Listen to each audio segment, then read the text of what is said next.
Sa Mobile Bible School, tayo'y nagtitipon online. Sa tahanan man o saan ka man Challenges of secular, uh, there seems message, meron, okay. So there's a way that seems right to a man, but its end is the way of death. And maraming biktima rito. A lot of us na nag-iisip na marami sa atin na we thought that yung ating stand, yung ating understanding ay tama because it sounds good, morally right in a point of view of word. Pero in reality, in spiritual reality, mali yung stand na yun.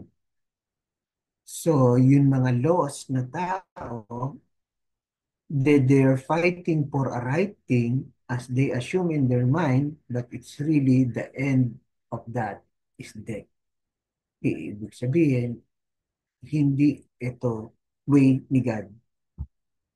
So, yun nga, no? Secular ethics, human wisdom, unmoved from divine authority, God's wisdom, often navigate a stormy sea of shifting values and personal opinion.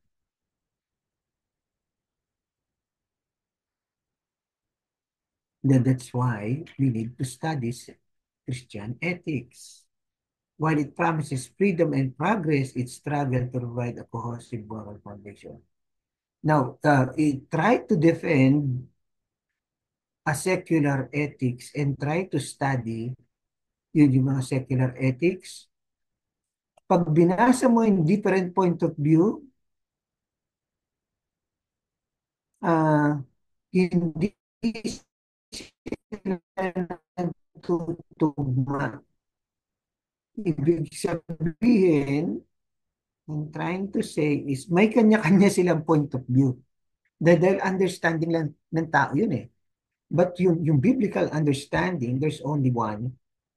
At yun yung not only tama, but mapapansin niyo, fiction, matibay, at hindi nagwiwigil. Sa samantalang yung uh, secular view, ethics, is pag pinansin nyo yung different point of view, paiba-iba. Sabi ng gumawa ng one of the most intelligent in before modern times, si Leonardo da Vinci, the greatest deception man suffer is from their own opinion. Yun eh. Marami nagpo-fall dito, a lot of men, especially those who are proud. Because of their opinion, they're thinking that they are right, but actually, they're deceiving themselves. So the ultimate standard of truth, again and again, I keep on saying, is the Bible. So pag may question kayo sa isang stand, then ito po ang dapat nating sundan. Challenges of secular ethics. Core concept, Floyd Rotsky, if God does not exist, everything is permitted. So, if God does not exist, everything is permitted. Well, totoo yun. Kapag inalis mo si God sa picture, rumble na eh. I mean, there's no rules. The only thing, nagkakaroon ng, how will I say that, ng, ng normalcy sa mundo dahil may konsensya tayo eh. Alisin mo ang conscience ng tao na ah, bawal pumatay. Kapag walang point of view ganon, kasi embedded yun na ini-input trinogram sa atin ni God, sa ating utak, na may limit pa rin yung kasamaan natin. Pag inalis mo yung conscience, wala. Magpapatayin tayong lahat. Buti na lang, even masasama tayong tao, God still provide conscience as a limiting factor. Kaya yung sabi dito, if God does not exist, well, kanya-kanyang point of view. Walang moral standard. That's why, kaya lang tayo may moral standard kasi parati natin kino-compare sa point of view na ng Bible eh. So without divine anchor, how can we define what is truly right and wrong? So modern secular ethics driven by relativism, autonomy, societal consensus offer a framework that seems appealing but often falter under scrutiny. Ito yung sinasabi ko. Uh, if you tried to be on the side ng secular ethics, mapapansin mo lahat ng uh, yun yung mga point of view nila is that they will falter under scrutiny. Ibig sabihin, hindi tatayo ka kasi the principles lang ng tao yun eh. And even yung principles ng tao iba-iba. So let's examine the core examples into details. So, cultural relativism. Ito na yun. Relativism is one of the most pervasive ideas shaping modern ethics. As its core, relativism teaches that moral truth are not absolute but depends on individual, cultural, and situational context. So ito yun eh. Ito na yung nangyayari sa mundo natin and apektado na ang Pilipinas, yung culture of relativism. Now we accept even sa TV na may napanood ako, si Stella Vice ganda, yung kabadingan, even sa bata ina-apply. And para sa atin, natatawa tayo, Kristiyano pa tayo pa unang natatawa. But in real sense, mali yun eh. Hindi po ba? Now, if you can repeating that sa TV, accepted na ng society yon until it becomes right, even if it's biblically wrong. So relative sa point of view ng kultura. So you probably heard someone say, what's right for you may not be right for me. And it sounds inclusive, even respectful, but underneath it dismantled the idea of universal moral standard.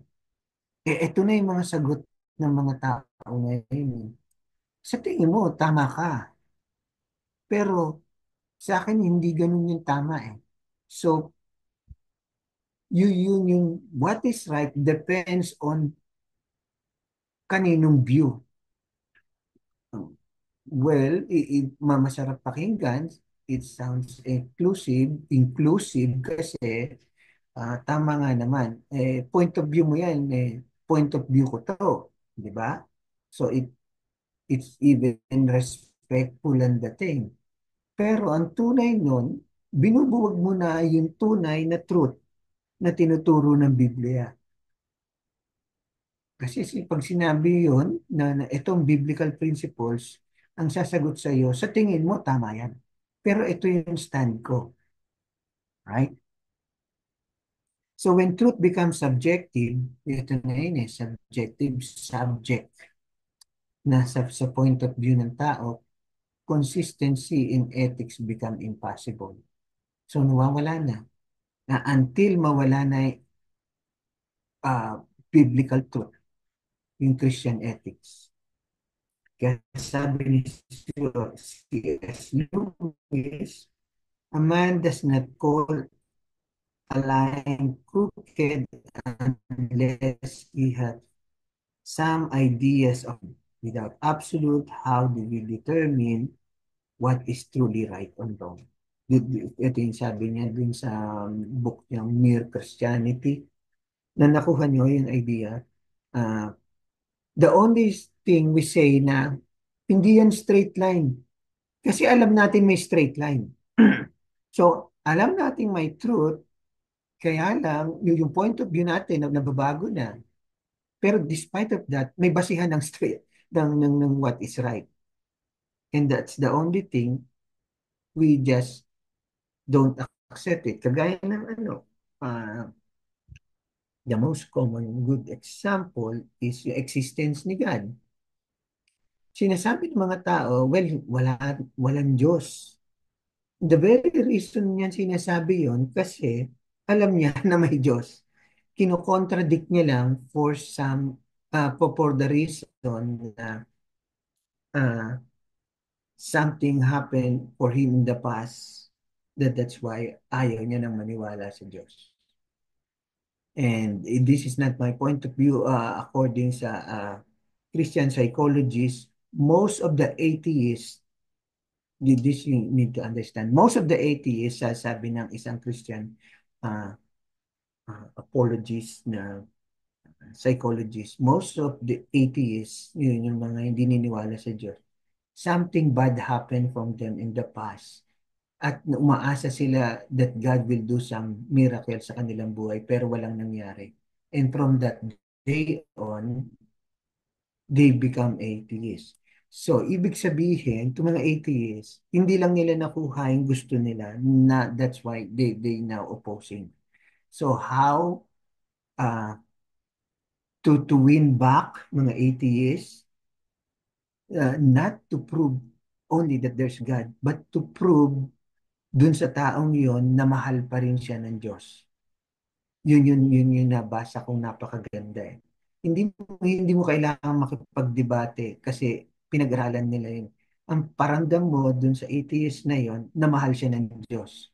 And it will change a lot sa point of view ng atheist na yon. Next is craving for autonomy. The world celebrate the idea of each person should be free, determined by their own moral. Ito yung modern view na ngayon eh. We want to have an independent idea. Kasi, well, gusto ng mga tao na I am what I am. Yung wrong understanding niya. I'm free to do my own view. Ako ang gagawa ng sarili ko. I'm free on that. Well, magandang pakinggan, but it's really dangerous. No, not only dangerous, but sinful. While the notion of freedom is appealing, it's often resolved to self-centeredness. Right? Pang sarili lang. Ethics shift from focusing on community and shared responsibility becoming entirely individualist. Ibig sabihin, kung ano yung tama sa community, in a whole, according to you, even human law, ngayon yung isang point of view, nagiging, hindi, itong tama para sa akin. I don't care kung anong acceptable sa community. Gusto kong maging ganito eh. Gusto kong, ah, kahit babae ko, gusto kong maging lalaki. Or kung lalaki ko, gusto kong maging babae. Ito ang gusto ko. I don't care about the community. So, nakita niyo yung mali.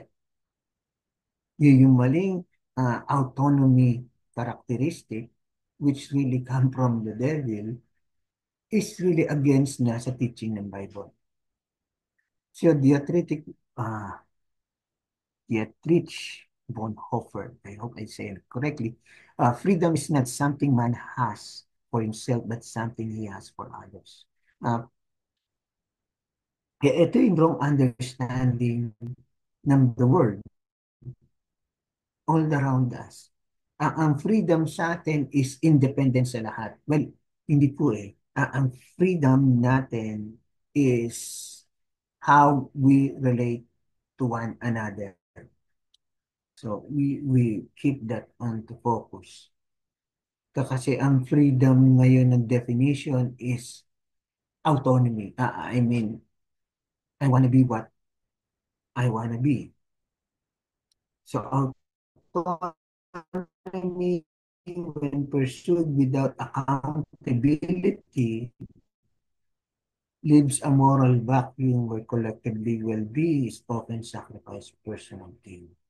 So self-centeredness, and when you become self-centered, it hurts others. You starting to hurt others. God did not created us sa isolation, but to be one another, right? Especially if you're a Christian.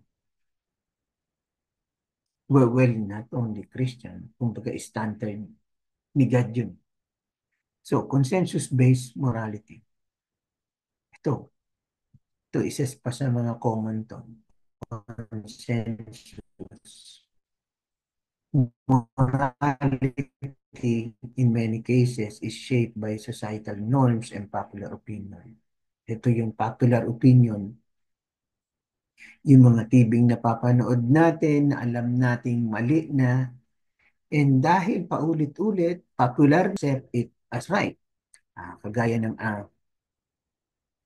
yung isang sikat na artista, naging kabit ng isang mayaman, and now dahil cute tingnan, we accept it as nakikisama na rin tayo. At nalimutan natin yung moral standard na mali yun. Right? And ang dami niyan sa politics, Philippine politics, and showbiz. Now, how you stand as a Christian? Yun yung tanong doon. I-welcome mo ba yun just to fit in the society? Or you will make a stand at sasabihin mo, hindi tama yung ginagawa mo yun. So pag ginawa mo yun, may balik sa iyo. Are you willing to sacrifice for the good, for the glory of God? Now, secular ethics often rely on what the majority approves rather on the intrinsic value. Societal na accepts same-sex marriage based on secular wisdom that everyone has the right to enjoy life. Yun eh. It's all focused on autonomy or on oneself. Gusto kong enjoy yung life. I will do whatever I want. I don't care kung anong sabihin ng society. Yun yung point of view ng labas na natin yung sinasabi ng Biblia. Yun lang usual. They will usually say, I don't care kung anong sabihin ng society. How much more kung anong sinasabi ng Bible. Diba? So when morality is dictated by trends, it becomes fluid, unstable, leading to ethical inconsistency or moral dilemma.